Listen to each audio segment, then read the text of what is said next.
So hello everyone. Now we are going to see about Linux terminal keyboard shortcuts. So there are so many keyboard shortcuts are available on the Linux terminal.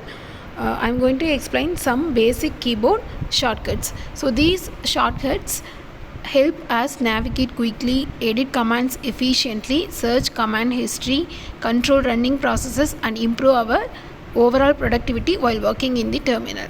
So what is the first key shortcut is control plus A. So use of this control plus A is we can move the cursor to the beginning of the current command line.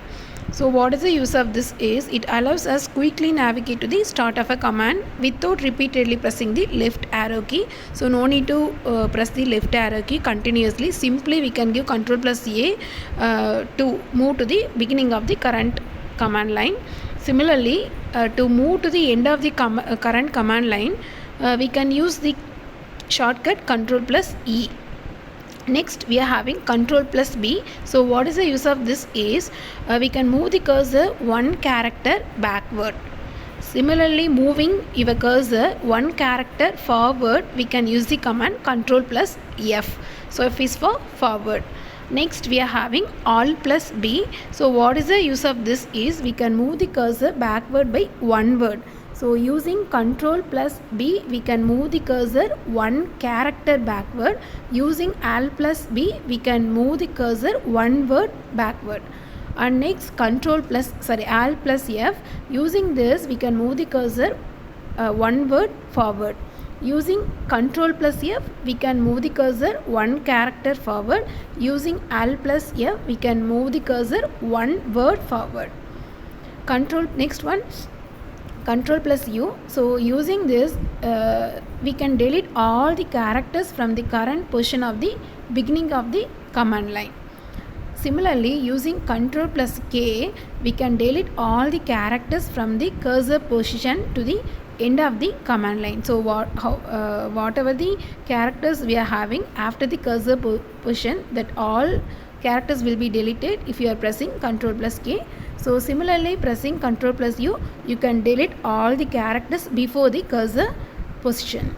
Next one, control plus W. So this is for deleting the word immediately before the cursor. So whatever the word is present before the cursor position, that will be deleted.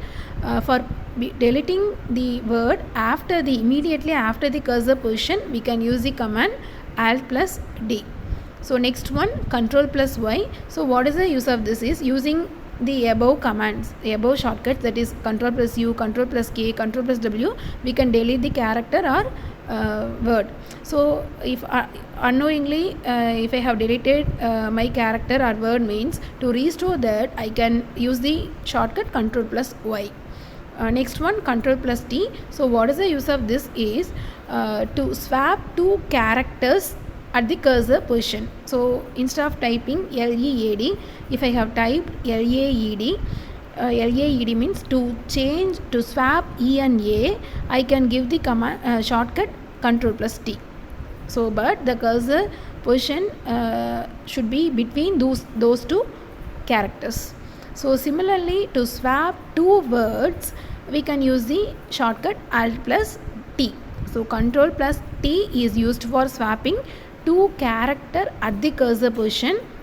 Alt plus T is used for swapping two words at the cursor position. Next one, control plus R. So what is the use of this is you can, if I want to search any text in the previous my history, if I want to search about the text, I can give control plus R followed by the text whatever I want to search. So this is for reverse searching purpose. As you type, it searches backward through the command history and displays the most recent command that matches the text entered. If I want to search further, I can press control plus R continuously and it will display the previous commands also, previous matching commands. Next, control plus G. So if I'm reverse searching any text, if I want to exit from that, means I can give the shortcut control plus G. So this cancels the current history search and returns to the normal command prompt. Next shortcut, control plus P. So what is the use of this is this displays the previous command from the command history. So what are the command I have used previously that will be displayed if I am pressing control plus P command, shortcut. Next, up arrow. So there are some arrows in our keyboard now. So using up arrow I can recall the previously executed command. Similarly, using down arrow, so using up, if I am pressing up arrow continuously, it will displays all the previous commands. And similarly, using down arrow, we can moves forward through the command history. Next one, tab. So this is used for auto completion. That means I have created one file or one directory. Now again I am going to use that file or directory. I no need to type the full file name or directory name or path name. So instead of typing full name, I have to give enough characters, and then I can, if I am pressing tab key means it automatically complete that file name or directory name. That is the purpose of using tab key. For example, I have created the file text. Instead of typing 4 characters in the text tex, instead of typing all text, I can give tex, and then if I'm pressing tab key, it automatically displays text file. So this is for example I'm telling, in this text only 4 characters are there. If there are so many characters in my file name, it will be very helpful. And next, in the same starting letters, if there are so many files or directory, I want to select from all those means. That is possible by pressing tab twice. If I am pressing tab twice, it displays all possible command or file name completions. Next one, control plus C. So what is the use of this is, immediately it stops or it terminate the command prompt. Immediately stops the command or program that is currently running in the terminal. That is the purpose of control plus C. So next one, control plus EZ.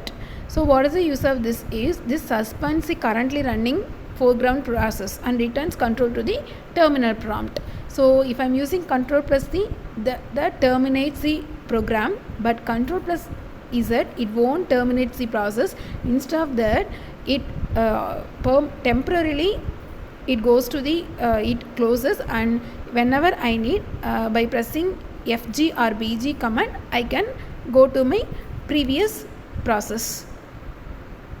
Next one, control plus L. So what is the purpose of this is, it will clear all the commands in your terminal. So everything in that Linux terminal will be cleared. So it clears the terminal screen and reads the current command prompt. That is the purpose of control plus L. Next one, control plus S. This temporarily passes terminal output, and if I want to resume that, I can use the command control plus Q. So this resumes terminal output that was passed using control plus S. Next one, control plus H. This deletes the character immediately before the cursor. So instead of using backspace, we can use the key control plus K. Next one, control plus M. So what is the purpose of this is, this acts as the same as pressing the enter key. Instead of pressing, see, after giving on command, we used to give enter to execute that now. So instead of pressing enter, we can give control plus M. So control plus M is equal to enter key only. So these are all the basic commands in the Linux terminal. Thank you for watching.